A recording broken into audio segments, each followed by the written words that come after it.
TTD కళ్యాణ మండపం ఆవరణలోని శ్రీ వెంకటేశ్వర స్వామివారి ఆలయంలో 5 రోజులుగా జరుగుతున్న అష్టబంధన మహాసంప్రోక్షణ కుంభాభిషేక మహోత్సవాలు వైభవంగా ముగిశాయి. ముగింపును పురస్కరించుకుని పూర్ణాహుతి కార్యక్రమాన్ని కన్నుల పండుగ నిర్వహించారు. ఋత్వికుల వేద మంత్రోచ్చారణలో మంగళ వాయిద్యాల నడుమ నయన మనోహరంగా సాగిన కుంభాభిషేక మహోత్సవాలు పూర్ణాహుతి కార్యక్రమాలను తిలకించిన భక్తజనం పరవశించారు. పున్నమతోటలోని టీటీడీ కళ్యాణ మండపం ఆవరణలో వేంచేసి ఉన్న శ్రీ వెంకటేశ్వర స్వామివారి ఆలయాన్ని నిర్మించి 12 సంవత్సరాలు పూర్తయిన సందర్భంగా పురస్కరించుకుని అష్టబంధన మహాసంప్రోక్షణ కుంభాభిషేక మహోత్సవాలు నిర్వహించారు. పాంచాహ్నిక దీక్షతో చేపట్టిన ఉత్సవాల్లో భాగంగా 5 రోజుల పాటు స్వామి అమ్మవార్లకు వైదిక కార్యక్రమాలను శాస్త్రోక్తంగా నిర్వహించారు. ఈ ఉత్సవాలు ఆఖరి రోజున మహాకుంభాభిషేక మహాపూర్ణాహుతి కార్యక్రమాలను శాస్త్రానుసారం నిర్వహించారు.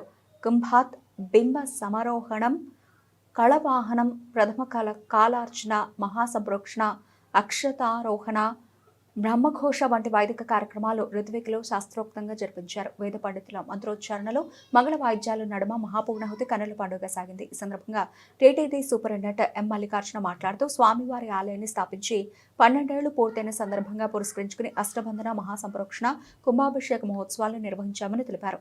5 రోజుల పాటు విశేష పూజలు, హోమాలు భక్తి శ్రద్ధలతో జరిపించామని వివరించారు. మహాకుంభాభిషేక మహాపూర్ణాహుతి అనంతరం భక్తులకు అన్నప్రసాద వితరణ చేసినట్లు ఆయన వివరించారు. ఈ కార్యక్రమంలో టీటీడీ అధికారులు, వేద పండితులు, గోవింద సేవా సమితి భక్తులు పాల్గొన్నారు. తిరుమల తిరుపతి దేవస్థానం ఆధ్వర్యంలో అనుబంధ ఆలయమైన శ్రీ వెంకటేశ్వర స్వామి ఆలయం పున్నమ్మ తోటలో వెలిసి ఇప్పటికీ ఈ రోజుకి 12 సంవత్సరాలు పూర్తి చేసుకున్న శుభ సందర్భంలో ప్రతి 12 సంవత్సరాలకు ఒకసారి టీటీడీ ఆనవాయితీ ప్రకారము సంప్రోక్షణ కార్యక్రమం చేపట్టదలుచుకున్నారు. ఈ సందర్భంగా ఆగమ అడ్వైజరు పెద్దల నిర్ణయంతో ఈ నెల 26 నుంచి అంకురార్పణ చేసి ఈ 31వ తారీఖున మహాసంప్రోక్షణతో ఈ ఆలయ అష్టబంధన కార్యక్రమాలు తదితర పూజలు ప్రతిరోజు ప్రతినిత్యం ఉదయం సాయంత్రం హోమాలు జరిగాయి. ఈరోజు మహాకుంభాభిషేకం జరుగుతుంది. జరిగి శాంతి హోమంతో పూర్తి అవుతుంది.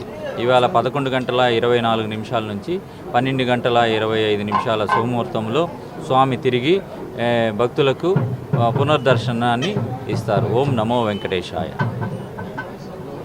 30 నిమిషాల నుంచి మహా అన్న ప్రసాదం వితరణ జరుగుతుంది. భక్తులందరూ దీన్ని సద్వినియోగం చేసుకోవాలని మనవి.